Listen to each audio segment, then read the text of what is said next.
don't take picture of people with weapons.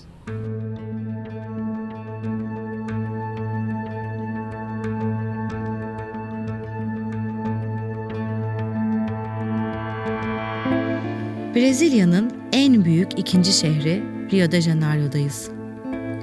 Bu şehirde sahil kısmında ve düzlüklerde yaşayanlara asfalt insanları, tepelerde yaşayanlara ise tepe insanları denir. Bu bölümde tepelerde yaşayanların hayatlarına dokunmak için faveladayız. Tepe insanların hayatlarının ortasında Rocinha'dayız.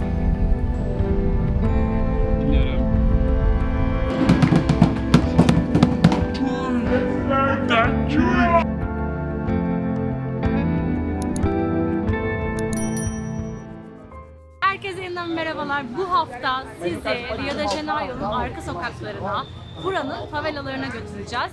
En tehlikeli bölgelerden biri favela. City of God filmini izleyenler vardır. Böyle hikayeleri çok duymuşsunuzdur. Şimdi biz o mahallelere, o favela denilen gecekondu mahallesi demeyeceğim tam olarak çünkü daha farklı bir yapı ama hani tam birkaç da gecekondu değil. Onların içerisine gireceğiz. Buradaki yerel hayatı göreceğiz. Biraz korkuyorum. Neler yaşayacağız hep birlikte göreceğiz. I was asking them. This idea of the police being the enemy of the... Favela turunu yapmak için yanınızda yerel bir guide olması gerekiyor. It's a pleasure. Here we are in the biggest favela South America.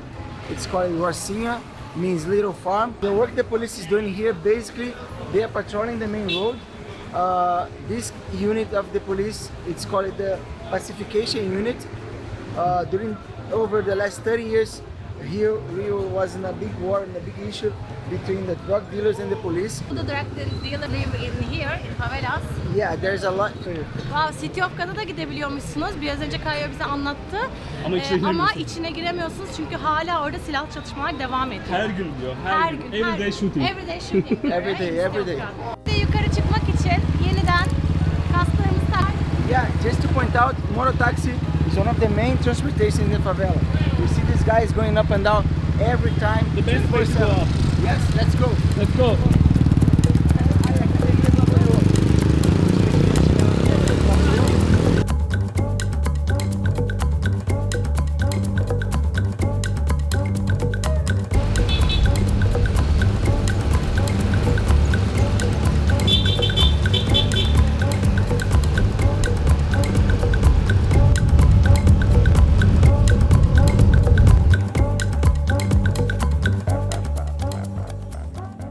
Öyle bir yerden geçtik ki böyle işte derme çatma evler, sıvası yok, boyası yok. Daha önce de Doyasirmas'a çıkarken yine böyle bir mahalleden geçmiştik. Orada bir fotoğraf da çekmemize izin vermiyorlardı yol boyunca. Burada izin var. Rocinha'dayız şu anda.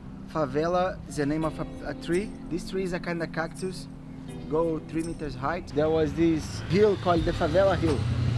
And in there people with their houses between this cactus. And they named this hill because of this cactus, the favela cactus.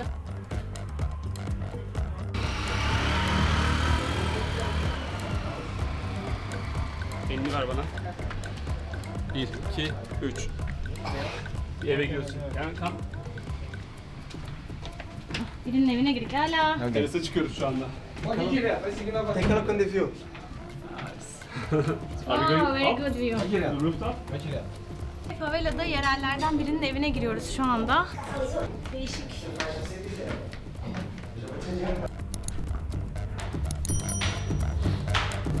Bank var.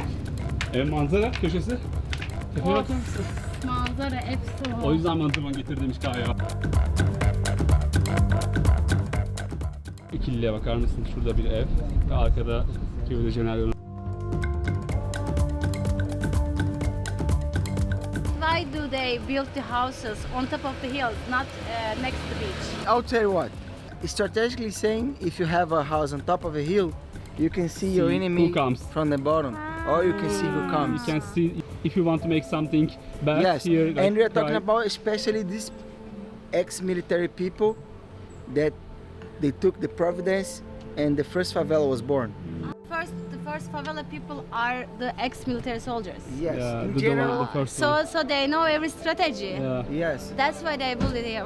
Evet. Bir söyleme göre İsa, kurtarıcı İsa heykelinin önü zenginlere, arkası fakirlere bakıyor. Öyle bir şey yok dedi. Önü de gayet fakir bir yere bakabiliyor aslında.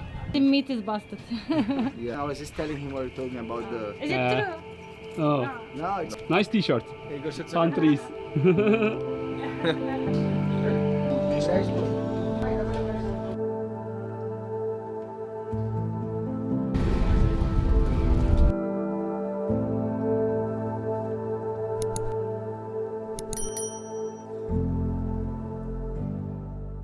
In general, people in the favela, they don't give a shit about your stuff. You know, it's talking about like crime, you know, getting robbed. It's easier to getting robbed down there than getting robbed here. And today you're gonna see a lot of peaceful people, hard-working people. You know, of course, we might gonna see something different from it, but that doesn't mean we're getting in trouble. The only stupid thing that a tourist cannot do here and anywhere in the world is that don't take picture of people with weapons. You can still make a video or some photos. When I tell you to put the camera down, That point. yeah, don't point out to these guys. Like don't point out to Okay. anyone here. Okay? Okay. Let's go. Tabii ben geleceğim. Şimdi duydum. Aa ben böyle çekiyorum. Yeah, just to avoid, put the camera down. So Okay. the points I know it's okay. Şimdi burada tekrardan izin verdiler çekim yapmamıza. Bazı yerlerde izin veriyor, bazı yerlerde vermiyor. Neye göre olduğunu sordu Tolga. Birilerini görünce. More bakery, more stuff. Aa, Yes. Teşekkürler. sıkıntı yok. Hola, buen dia. Is it okay to create? Okay. Evet, biraz önce hemen yine kameraları indirin dediler. 4-5 tane çocuk vardı böyle geçtiğimiz yerde. Sol taraftakiler işte oturup takılıyorlardı. Sağ taraftakinin elinde silah vardı. İlk defa gerçekten elinde silah olan birini gördüm. O yüzden buraya asla ve asla yanınızda rehber olmadan gelmeyin. Asla. Şansınız yok geçmek için. Bunu çok net söylüyorum. Hiçbir yerde bu kadar net konuşmamışımdır herhalde.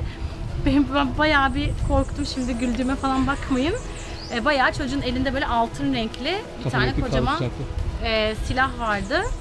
Yani ve yanından geçip gidiyorsunuz. Neyse ki size bir şey yapmıyorlar. Yanınıza rehber oldu çünkü rehber de Tanıyorlar. buralı. Evet, rehber de favelada yaşıyorlar. Hadi devam edelim.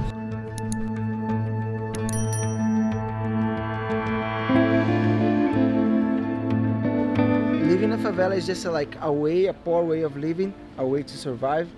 Because if you get 250 euros a month and you pay like 70 euros a month on rent, that means you're gonna have money to eat, you know, to eat properly. Nereye gidiyoruz? Eve giriyoruz lokal eve. What is the name of our host? Jessica. Jessica. Hello Jessica. Hello, nice to meet you. Bom dia. And she's gonna prepare for us caipirinha. Eu tenho 22 anos. 22 yaşındaymış. Evet, buradan konuşuyoruz. Obrigado. Valeu. She's like not working at the moment. She's just taking care of her kid. She's working, She's I a see. single mom. How does she earn the money to live? Yes, actually, she's getting some money by the government. She was born and raised here in the community, and they are paying her basically her rent. His name is Luis Fernando. Luis Fernando. Yes. Vem cá, mano. Vem cá. Olha pra ela. About that show, so she gave birth around 16 years old. So Yeah. she didn't went to school, right? Yes, she end up stopping. Teenagers' pregnancy, it's high today in Brazil. From the beginning of the 21st century, teenager pregnancy becomes something really common in here. Ask her what is her biggest dream. Ela tá perguntando qual é o seu maior sonho, capricha. Ai, me formar, sei lá, em alguma coisa. Tipo, uma empresária, assim, She wants to become a ser jogadora de futebol. salon. For here. Yeah. So also protects you and bring your dreams come true. Yeah. É coisa da Fotoğraf çekeyim sen.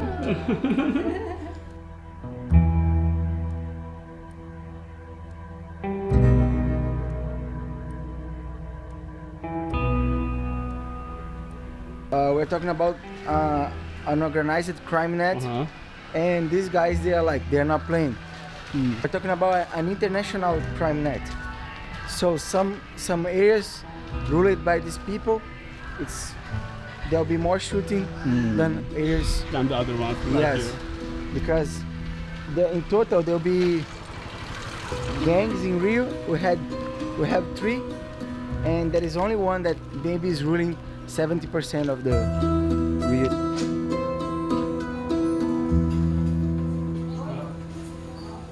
İnanılmaz bir şey. Duvarda kurşun izleri var. Şu an burası her ne kadar güvenli olsa da Miray, değil mi Roçina?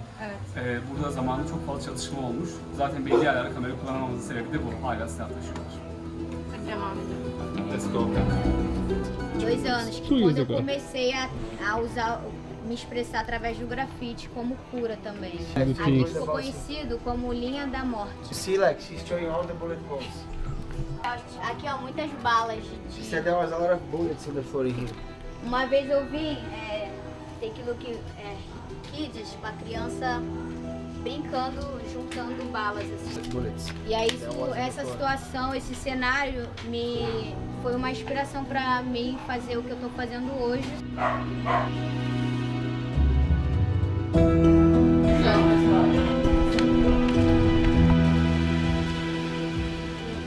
How old are you guys? Sonuna doğru geliyoruz favelanın.